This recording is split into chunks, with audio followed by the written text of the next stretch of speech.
Bonjour, bonjour à tous et merci de nous suivre nombreux et nombreuses ce matin. Oui, un temps de parole qui va être consacré à notre ami Shamsidine Bonali qui est avec nous ce matin. Marsico, bonjour et bienvenue. Bonjour à tous. Alors, d'abord, ma première question, c'est de prendre votre température, de savoir comment vous allez après cette agression, parce que c'est vrai qu'on a tous eu peur, on a vu ces images, on a été choqués.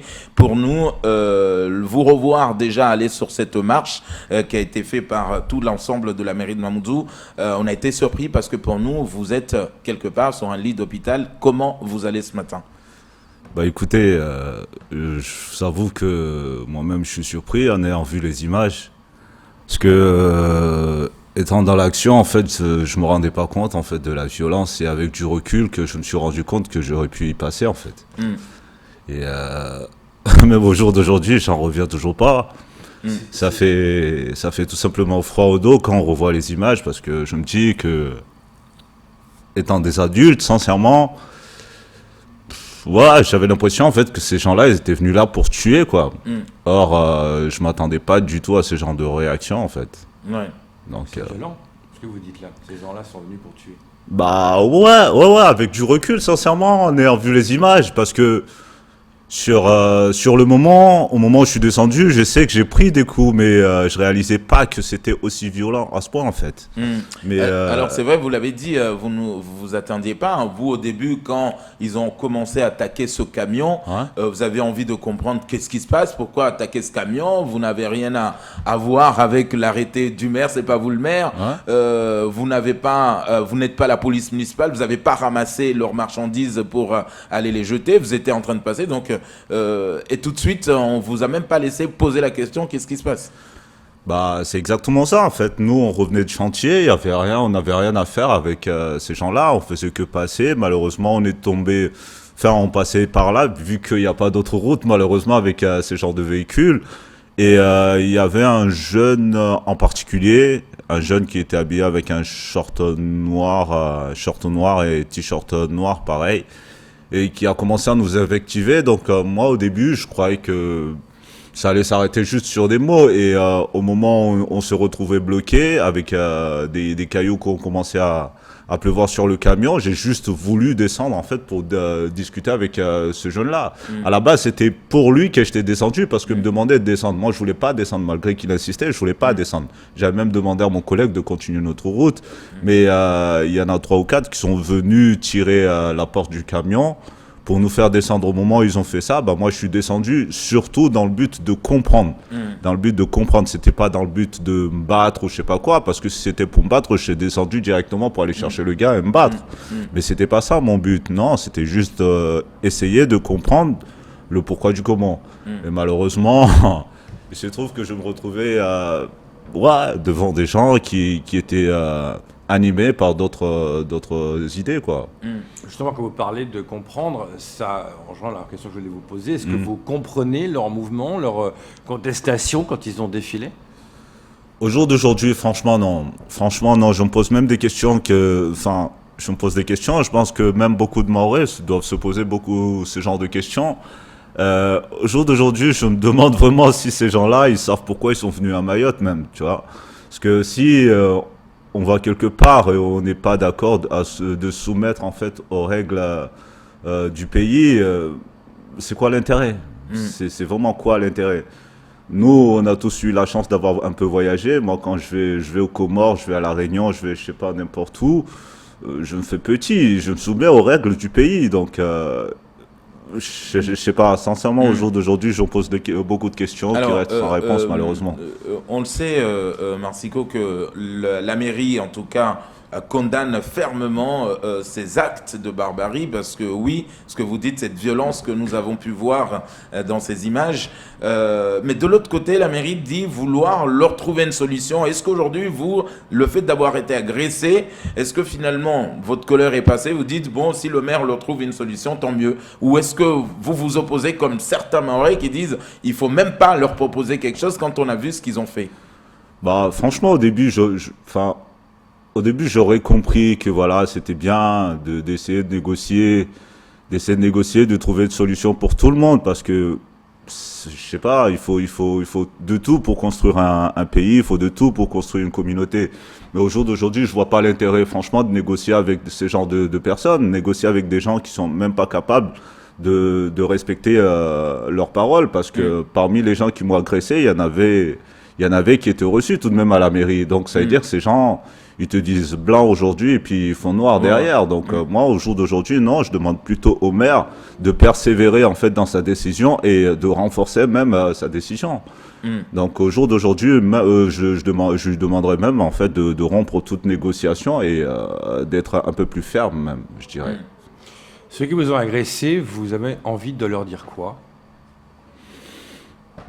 De leur dire quoi? Sincèrement, j'ai pas de quoi à dire à ces gens-là, parce que même si je leur dis quoi que ce soit, je sais même pas si ça va changer quelque chose, quoi. Je dirais juste, s'ils sont pas contents d'être sur ce territoire, qu'ils rentrent chez eux, quoi. S'ils pensent qu'ils seront mieux chez eux, qu'ils rentrent chez eux. Alors, la mairie a décidé de porter plainte. Est-ce que vous, personnellement, vous l'avez fait aussi? Vous avez porté plainte? Oui, il se trouve que le jour même que j'étais agressé, j'étais reçu au commissariat, j'ai porté plainte. J'ai appris même qu'il y avait des gens qui ont été arrêtés. Mais comme souvent en Mayotte, en fait, on arrête des gens, mais qui ne sont pas jugés, ils ne sont pas condamnés. J'ai appris qu'il y en avait 3 qui étaient arrêtés ce jour-là même. Ils étaient envoyés au CRA. Le lendemain, pareil, il y en avait 2 autres qui étaient arrêtés, pareil, ils étaient envoyés au CRA. Il y en avait un, apparemment, qui était au commissariat. Je ne sais pas exactement où ça en est au niveau de sa situation. Mais si on s'amuse constamment comme ça à arrêter des gens qui ne sont pas jugés, et qui sont expulsés et qui reviennent un mois après ou même une semaine après, je ne sais pas si ça va vraiment changer quelque chose. Et je ne sais même pas c'est quoi l'intérêt en fait, de ces arrestations. En fait. Donc si on continue comme ça, je pense qu'on pourra continuer longtemps comme ça, mais on s'en sortira pas. Alors on sait que le maire n'est pas là, il est en déplacement à Paris. Est-ce que il vous a appelé, et quand il vous appelle, il vous dit quoi? Parce que là on sent que vos collègues en tout cas vous soutiennent et veulent absolument que le maire continue à persévérer, comme vous l'avez dit, sur cet arrêté. Lui, le maire, il vous dit quoi? Est-ce qu'il vous a appelé déjà, et qu'est-ce qu'il vous dit? Bah, honnêtement, entre nous, non, j'ai pas eu encore l'appel du maire, mais j'ai eu d'autres supérieurs, d'autres de mes supérieurs, les adjoints maires et tout. Ils nous ont juste dit de ne pas baisser les bras et de continuer juste à faire correctement notre travail, quoi. Donc, mais on a sa totale confiance et ils nous soutiennent en tout cas. Vous avez envie de dire quoi? De demander plus de sécurité? Parce qu'on a l'impression que quand vous faites agresser comme ça, vous n'êtes pas là en disant maintenant je vais recommencer à travailler, est-ce que je vais me faire de nouveau agresser? Il y a la peur quelque part qui vient se mêler en plus à la journée, non? Oui, mais bon, c'est pas... Je sais pas, moi j'ai envie de faire confiance en l'humain, j'ai envie de croire que les gens ils sont assez intelligents pour regarder les choses autrement. Donc sincèrement non, moi je vais à mon travail tous les matins, le cœur léger. Donc au jour d'aujourd'hui, je suis en accident de travail, je suis en arrêt, c'est pour ça que j'ai pu me libérer pour être avec vous aujourd'hui. Mais non, moi je vais à mon travail la conscience tranquille. Et quand vous voyez ce qui s'est passé du côté de Combani hier, quel est votre sentiment? Honnêtement, j'ai de la haine. J'ai de la haine parce que je suis triste. Je suis triste de voir en fait que j'ai eu raison, parce que je me rappelle, il y a 5 ou 6 ans, quand je suis arrivé à Mayotte, il y avait eu plus ou moins les mêmes trucs, les mêmes scénarios. Et j'étais interviewé par Patrick Milan et j'avais lancé un appel envers les Mahorais, leur demandant de se réveiller, parce que si on ne saisit pas de cette situation, ça allait dégénérer. Et je me rends compte que... Rien n'a été fait. Rien n'a été fait, et malheureusement, il se trouve que j'avais tort en fait. Et j'aurais aimé ne pas avoir tort par rapport à mon appel. Et je me rends compte que de jour en jour, en fait, on s'enfonce et malheureusement, il n'y a pas de solution. Est-ce que c'est seulement Mayotte qui est comme ça? Je ne crois pas. J'ai comme l'impression que Ayant grandi en métropole, j'ai comme une impression, en fait, c'est toute la France qui part en lambeaux. Est-ce que le navire France, il y a vraiment un capitaine? Je sais pas, je sais pas. Ben justement, Marsico, vous avez voyagé, comme vous l'avez dit, vous avez servi la nation également. Quand vous voyez comment l'insécurité elle-même est gérée sur ce territoire, est-ce que vous avez le sentiment que finalement, avec toutes les forces de l'ordre que nous avons à notre possession, même si on dit toujours on est un manque d'effectifs, mais avec le peu qu'on a, est-ce qu'on pouvait quand même gérer cette insécurité à Mayotte? Honnêtement, en tant qu'ancien militaire avec un peu d'expérience du terrain, c'est pas une. Moi, je crois pas que ce soit un problème de personnel. Je crois pas que ce soit un problème d'effectifs ici. En fait, je pense que c'est juste un problème de volonté. Il y a pas, il y a un manque vraiment flagrant de volonté de faire les choses en fait. Puisque quand on regarde bien, ne serait-ce que la loi elle-même, la loi française, que certains nous passent leur temps à nous rabâcher, qu'on est en France, qu'on est en France. On réalise que la loi française elle-même n'est pas utilisée ici, où c'est utilisé en fait à géométrie variable. Donc c'est difficile de comprendre les choses. Donc si sincèrement on commençait juste par utiliser la loi telle que devrait être utilisée ou telle qu'elle est utilisée en métropole, en France métropolitaine, je pense déjà les choses seront différentes. On n'est pas assez ferme selon vous? Non, du tout, du tout. On n'est pas du tout ferme en fait. On n'est pas du tout ferme et on n'applique même pas la loi ici. Donc, ne serait-ce que au niveau de... Enfin, moi, je vous dis honnêtement, au jour d'aujourd'hui, il n'y a aucun pays où il n'y a pas de clandestins, il n'y a pas je sais pas quoi. Un Ivoirien peut être né en Côte d'Ivoire et puis gagner sa vie à New York. Un New-Yorkais peut gagner sa vie à Mayotte. Un Mahorais peut aller gagner sa vie au Canada ou n'importe où, j'en sais rien. Mais je veux dire, au jour le monde est ce qu'il est, mais... sincèrement, non. Il faut juste faire les choses Mayotte, correctement. On laisse trop faire. Ouais, à Mayotte, il y a trop de laisser-aller. On tolère tout et n'importe quoi. Donc, quelqu'un qui vient d'arriver hier, c'est lui qui soumet sa loi, qui impose sa loi et qui veut que tout le monde s'adapte par rapport à sa loi. C'est pas comme ça, une société. Une société, c'est, voilà, je pense que c'est une philosophie et que tout le monde devrait adhérer. Et nous, on a choisi la France. Je pense, en tout cas, mes ancêtres ont choisi la France parce que c'est pas moi qui a choisi la France. Mes ancêtres ont choisi la France, qu'on soit d'accord ou pas, mais voilà, on est français aujourd'hui et on demande juste à être considéré comme tel. Donc, au jour d'aujourd'hui, il y a des... Marsico, on ne vous a pas demandé, mais on sait qu'aujourd'hui, avec les réseaux sociaux, les images vont plus vite que la vitesse du son. Vous avez une famille. Aujourd'hui, quel est l'état psychologique de votre famille, vos marmailles, vos enfants, la maman, enfin, en tout cas, vos proches, comment ils ont vécu, en tout cas, cette journée, surtout les images qui ont circulé un peu partout à Mayotte et en métropole? Bah, honnêtement, j'ai essayé d'épargner les miens de ce choc, en fait. Déjà, de toute façon, mes enfants, ils sont pas ici, ils sont en métropole, donc ils n'ont pas vu, j'espère qu'ils n'ont pas vu en tout cas ces images de leur père se faire agresser ainsi. Après, pour ma mère et les autres, ça a été un choc. C'était un choc parce que me connaissant, ils ont eu la peur de leur vie, de te perdre. Voilà, quand tu vois ta mère qui vient te voir en pleurs et tout, bah, c'est perturbant, J'ai essayé de la rassurer au moins, j'ai essayé de rassurer mes proches au moins, mais, au mieux, mais bon. Ça vous a donné envie de partir, de quitter Mayotte? Non, du tout. Au jour d'aujourd'hui, on peut faire ce qu'on veut. Non, moi, c'est chez moi et j'ai nullement l'intention de quitter cette île. Je suis pas non plus à Afghanistan. Je veux dire, je suis un ancien militaire. J'ai vécu certains trucs et c'est pas le peu de ce que je vois ici. Ce que je vois ici, c'est quelque chose que voilà, on peut changer. C'est quelque chose qui est pas...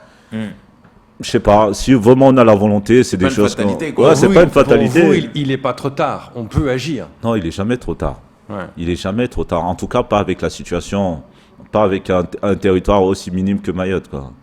Sincèrement, la situation peut être maîtrisable si on a envie de le faire. C'est juste une histoire de volonté. Ouais. Alors aujourd'hui, vous l'avez dit, vous êtes en arrêt maladie, vous allez reprendre le travail. Si demain, le maire, on s'aperçoit qu'il n'arrive pas à canaliser, en tout cas, ou à faire respecter à 100% cet arrêté, et que vous devez aller traverser les lieux mêmes ou les espaces mêmes qui sont occupés par ces vendeurs à la sauvette, est-ce que là, vous allez interpeller le maire, vous allez dire, voilà, nous on veut faire notre travail, ils sont là, ou comment vous allez faire, ou cette fois-ci, maintenant vous savez comment, en tout cas, aller sur le terrain, là où ils sont même ces vendeurs à la sauvette?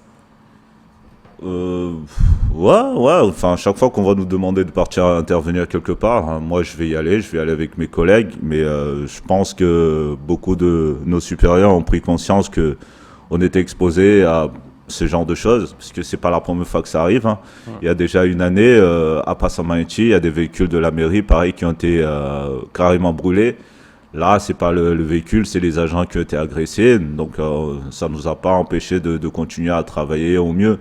Donc, ouais, non, je continuerai à faire mon travail et je pense pour mes collègues, ça va être la même chose. Ça vous a touché, j'imagine, cette réaction des collègues qui sont allés hier dans la rue en solidarité. Qu'est-ce qu'ils vous ont dit? Bah, franchement, ça fait chaud au cœur, ouais, ça fait chaud au cœur parce que je m'attendais pas du tout. Il y en a qui étaient venus nous voir à l'hôpital, il y en a qui sont venus nous soutenir au commissariat. Et il y en a même qui avaient filmé la scène parce qu'il y avait des collègues qui passaient par là ou des gens qui nous connaissaient qui passaient par là, qui ont essayé de témoigner au mieux avec des images et tout, qui ont rapporté à la police. Après, est-ce que la police va les exploiter? Je sais pas, mais ouais, franchement, ça fait chaud au cœur de se sentir soutenu comme ça, quoi. Oui, il y a un réel soutien, une réelle solidarité entre vous. Ouais, en tout cas, il y a une réelle solidarité entre nous. En tout cas, beaucoup de messages de soutien également dans les réseaux sociaux. Aujourd'hui, c'est vrai qu'on peut dire que finalement, quelque part, est-ce que là, on a vu finalement cette partie de l'iceberg qui était invisible jusqu'à présent? Est-ce que là, vous considérez qu'avec cette action, ça pouvait être n'importe qui? Aujourd'hui, c'est tombé sur vous, mais est-ce que vous pensez que cette partie d'iceberg qui était invisible aujourd'hui, il a apparu, on voit exactement comment Mayotte souffre aujourd'hui? Sincèrement, comment dire, je dirais même, limite, je suis content que ça m'arrive à moi. Parce que le fait que, je sais pas, je sois peut-être un agent de la mairie, ça va peut-être, je sais pas, ça va peut-être être regardé autrement. Et je suis content, peut-être ça m'arrive à moi, que ça soit pas quelqu'un d'autre. Mais ouais, je pense partie de l'iceberg. Là, je pense les gens ils savent ce qui se passe ici. Il y a que nos autorités en fait qui font semblant d'ignorer ce qui se passe ici. Mais tout le monde sait ce qui se passe ici. Mais malheureusement, quand on a le tort de dire les choses clairement, il y a toujours des bobos gauchos qui sortent de je sais pas où, qui viennent pour nous taxer des xénophobes, de racistes ou de je sais pas quoi. Des mots qui n'ont aucun sens en fait dans ce territoire parce que on le sait tous que les Mahorais c'est un peuple en fait assez tolérant, donc c'est un peuple tolérant mais qui là sur les réseaux sociaux avec ce qui se passe c'est un peu normal, je veux dire. Voilà. Quand tu te sens attaqué chez toi, t'as pas d'autre solution que de te défendre. Ils montent au créneau. Ouais, et au jour d'aujourd'hui même, franchement, si j'écoutais franchement le sentiment le plus bas de l'humain, j'aurais demandé à tout le monde de prendre les armes. Mais bon, est-ce que c'est vraiment ça la solution? Est-ce qu'il faut vraiment en arriver là? Mais arrivé un moment, il faut faire quelque chose, quoi. On ne peut plus continuer ainsi.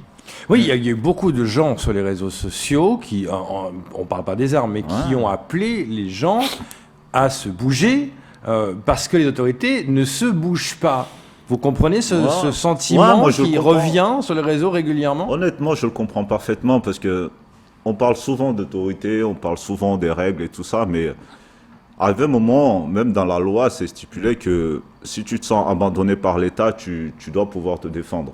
Donc, à un moment, si tu te sens en danger, ouais, il faut se défendre parce que ça peut plus continuer comme ça. Aujourd'hui, on a une impression en fait que voilà, on est une génération qui est abandonnée. Ok, certes, notre avenir a été galvaudé. on est là, mais au moins essayons de bâtir quelque chose de positif pour le futur, quoi, parce que je pense pas que Mayotte va disparaître dans 2 ans ou dans 3 ans, et on continue tous à faire des enfants, et ces enfants ils vont grandir. Est-ce qu'on a tous envie de voir nos enfants grandir sur un territoire tel quel? Donc non, moi j'ai pas envie. C'est pour ça d'ailleurs que quand la mère à mes enfants a voulu partir à Métropole, j'ai pas cherché à le retenir ici parce que j'ai Justement, plus j'allais pensé. dire, vous préférez que vos enfants soient en métropole plutôt qu'à Mayotte, alors que vous vivez à Mayotte. C'est vraiment un choix tel. Ça démontre un sacré problème. Vous n'êtes pas le seul à le faire, d'ailleurs. Je suis pas le seul. Donc sincèrement, moi j'ai pris sur moi tous les jours. Des fois, je pleure le fait de ne pas avoir mes enfants, mais comment dire, je prends sur moi. En tout cas, vous pensez d'abord à leur sécurité. Ouais, je pense à leur sécurité, à leur avenir, quoi.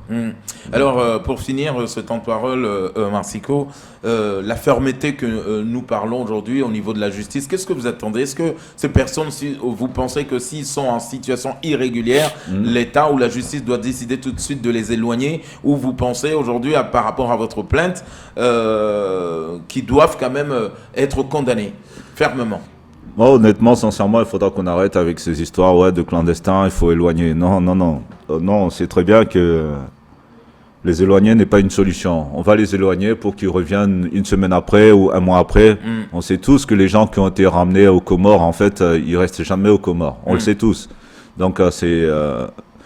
Il y a pas à dire là-dessus. Je veux dire, au jour d'aujourd'hui, quelqu'un qui commet des méfaits sur un territoire français doit être condamné en France. Je veux dire... les méfaits, il les a pas commis aux Comores. Donc, et aux Comores, ils font pas ce genre de méfaits. Moi, j'ai eu la chance d'être parti aux Comores et j'ai comme une impression qu'on critique le Comore à tort peut-être, mais au moins au niveau loi, je sais pas. Moi, je me suis senti plus en sécurité aux Comores qu'à Mayotte, en fait. Donc on critique que voilà, les Comores, les lois ils sont pas respectées. Bon, moi j'ai fait que passer. L'autorité là, rigole pas. Voilà, en tout cas il y a une autorité, chacun connaît sa place. Donc je vais pas comparer non plus Mayotte ou la France aux Comores, mais quelqu'un qui commet des méfaits sur un territoire français doit être condamné sur le territoire. Sinon, s'il rentre chez lui, il faut pas qu'on l'envoie juste chez lui dire que on l'a éloigné, mais on sait très bien que la France collabore avec les Comores, que beaucoup de choses aux Comores se décident pas sans la France. Donc, pourquoi ne pas être jugé ici ou à la limite être jugé ici, être condamné aux Comores? C'est aussi une solution.